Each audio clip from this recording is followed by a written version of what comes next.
आप देख रहे हैं विंध्य 24 न्यूज। प्रधानमंत्री इशिबा जी, भारत और जापान के बिजनेस लीडर्स, देवी और सज्जनों, नमस्कार। कोनिचिवा। मैं आज सुबह ही टोक्यो पहुंचा हूं। मुझे बहुत खुशी है कि मेरी यात्रा की शुरुआत बिजनेस जगत के दिग्गजों के साथ हो रही है और उसमें से आपसे बहुत लोग हैं जिनसे मेरा व्यक्तिगत परिचय रहा है। जब मैं गुजरात में था तब भी और गुजरात से दिल्ली आया तो तब भी आप में से कई लोगों से बहुत ही निकट परिचय मेरा रहा है और मुझे खुशी है कि आज सबसे मुझे मिलने का अवसर मिला है। मैं प्रधानमंत्री इशिबा का विशेष रूप से आभार व्यक्त करता हूं कि वे इस फोरम से जुड़े हैं। उनके बहुमूल्य वक्तव्य के लिए मैं उनका अभिनंदन करता हूं। साथियों, भारत की विकास यात्रा में जापान हमेशा एक अहम पार्टनर रहा है। मेट्रो से लेकर मैन्युफैक्चरिंग तक, सेमीकंडक्टर से लेकर स्टार्टअप्स तक, हर क्षेत्र में हमारी साझेदारी आपसी विश्वास का प्रतीक बनी है। जापानी कंपनियों ने भारत में $40 बिलियन से ज्यादा का निवेश किया है। मात्र पिछले 2 वर्षों में $13 बिलियन का प्राइवेट इन्वेस्टमेंट हुआ है। JBIC कहता है कि भारत सबसे प्रॉमिसिंग डेस्टिनेशन है। जेट्रो बताता है कि 80% कंपनियां भारत में एक्सपांड करना चाहती है और 75% ऑलरेडी मुनाफे में है। यानी in India capital does not just grow, it multiplies. साथियों, पिछले 11 वर्षों में भारत के अभूतपूर्व ट्रांसफॉर्मेशन से आप सब भली भांति परिचित है। आज भारत में पॉलिटिकल स्टेबिलिटी है, इकोनॉमिक स्टेबिलिटी है, पॉलिसी में पारदर्शिता है, प्रिडिक्टिबिलिटी है। आज भारत विश्व की सबसे तेज ग्रो करने वाली मेजर इकोनॉमी है और बहुत जल्द विश्व की तीसरी सबसे बड़ी इकोनॉमी बनने जा रहा है। वैश्विक ग्रोथ में भारत 18% योगदान दे रहा है। भारत की कैपिटल मार्केट्स में अच्छे रिटर्न्स मिल रहे हैं। एक मजबूत बैंकिंग सेक्टर भी है। लो इन्फ्लेशन और लो इंटरेस्ट रेट्स, करीब $700 बिलियन के फॉरेक्स रिजर्व है। साथियों, इस बदलाव के पीछे हमारी रिफॉर्म, परफॉर्म और ट्रांसफॉर्म की अप्रोच है। 2017 में हमने वन नेशन वन टैक्स की शुरुआत की थी। अब इसमें नए और बड़े रिफॉर्म लाने पर काम चल रहा है। कुछ हफ्ते पहले हमारी संसद ने नए और सिंप्लीफाइड इनकम टैक्स कोड को भी मंजूरी दी है। हमारे रिफॉर्म्स केवल टैक्स प्रणाली तक सीमित नहीं है। हमने ईज ऑफ डूइंग बिजनेस पर बल दिया है। बिजनेस के लिए सिंगल डिजिटल विंडो अप्रूवल की व्यवस्था की है। हमने 45,000 कंप्लायंसेस रेशनलाइज किए हैं।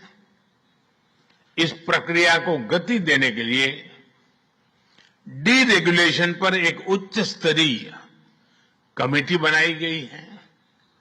डिफेंस और स्पेस जैसे सेंसिटिव क्षेत्रों को प्राइवेट सेक्टर के लिए खोल दिया गया है। अब हम न्यूक्लियर एनर्जी सेक्टर को भी खोल रहे हैं। साथियों, इन रिफॉर्म्स के पीछे हमारा विकसित भारत बनाने का संकल्प है, हमारा कमिटमेंट है, कन्विक्शन है और स्ट्रेटेजी है।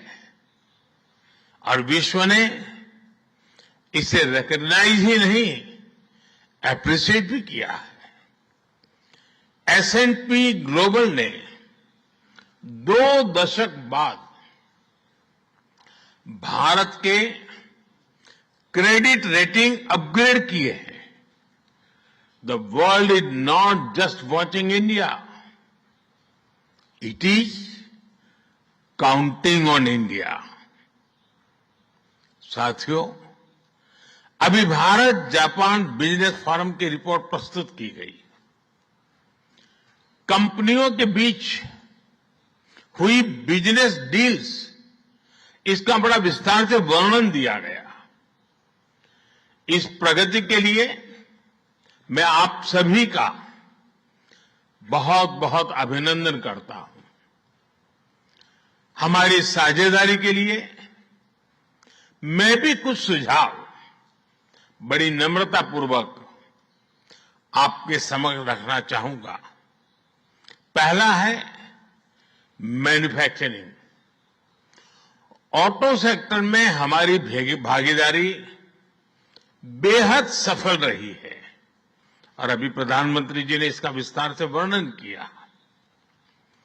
हम साथ मिलकर वही magic batteries, robotics, semiconductor, ship building और न्यूक्लियर एनर्जी में भी दोहरा सकते हैं।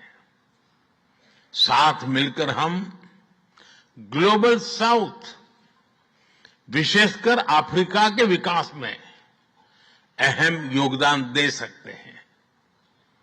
मैं आप सबसे आग्रह करता हूं, कम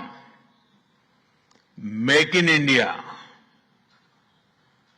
make for the world. Suzuki और डाइकिन की success stories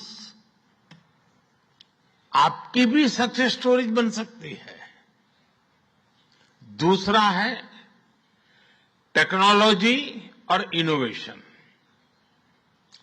Japan tech powerhouse है और भारत एक टैलेंट पावर हाउस है। भारत ने AI, semiconductor, quantum computing, biotech और स्पेस में बोल्ड और एम्बिशियस इनिशिएटिव लिए हैं। जापान की टेक्नोलॉजी और भारत का टैलेंट मिलकर इस सदी के टेक रिवॉल्यूशन का नेतृत्व कर सकते हैं। तीसरा क्षेत्र है ग्रीन एनर्जी ट्रांजिशन। भारत तेजी से 2030 तक 500 गीगावाट रिन्यूएबल एनर्जी के लक्ष्य की ओर अग्रसर है। हमने 2047 तक 100 गीगावाट न्यूक्लियर पावर का भी लक्ष्य रखा है। सोलर सेल्स हो या फिर ग्रीन हाइड्रोजन, साझेदारी की अपार संभावनाएं हैं। भारत और जापान के बीच जॉइंट क्रेडिट मैकेनिज्म पर समझौता हुआ है। इसका लाभ उठाकर क्लीन और ग्रीन फ्यूचर के निर्माण में सहयोग किया जा सकता है। चौथा है नेक्स्ट जेन इंफ्रास्ट्रक्चर। पिछले एक दशक में भारत ने नेक्स्ट जनरेशन मोबिलिटी और लॉजिस्टिक इंफ्रास्ट्रक्चर में अभूतपूर्व प्रगति की है। हमारे पोर्ट्स की क्षमता दोगुनी हो गई है। 160 से ऊपर एयरपोर्ट्स हैं। 1000 किलोमीटर लंबी मेट्रो लाइन बनी है। जापान के सहयोग से मुंबई और अहमदाबाद हाई स्पीड रेल पर काम चल रहा है। लेकिन हमारी यात्रा यहीं नहीं रुकती। Japan's excellence and India's scale can create a perfect partnership. पांचवा है स्किल डेवलपमेंट और people to people ties. Bharat का स्किल्ड युवा टैलेंट वैश्विक जरूरतें पूरी करने की क्षमता रखता है। इसका लाभ जापान भी उठा सकता है। आप भारतीय टैलेंट को जापानी भाषा और सॉफ्ट स्किल्स में ट्रेनिंग दें और मिलकर एक जापान रेडी वर्कफोर्स तैयार करिए। A shared workforce will lead to shared prosperity। साथियों, अंत में मैं यही कहना चाहूंगा, India and Japan partnership is strategic and smart, powered by economic logic.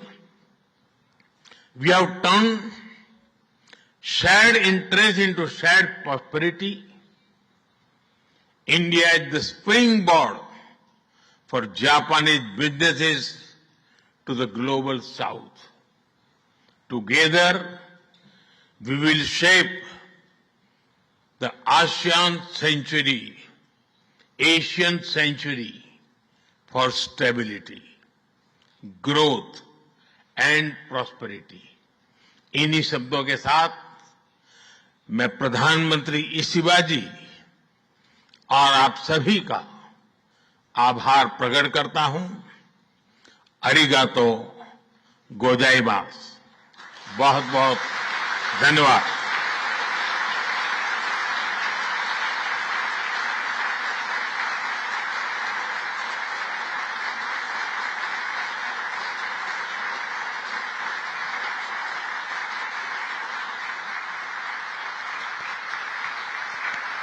モディ首相、ありがとうございました。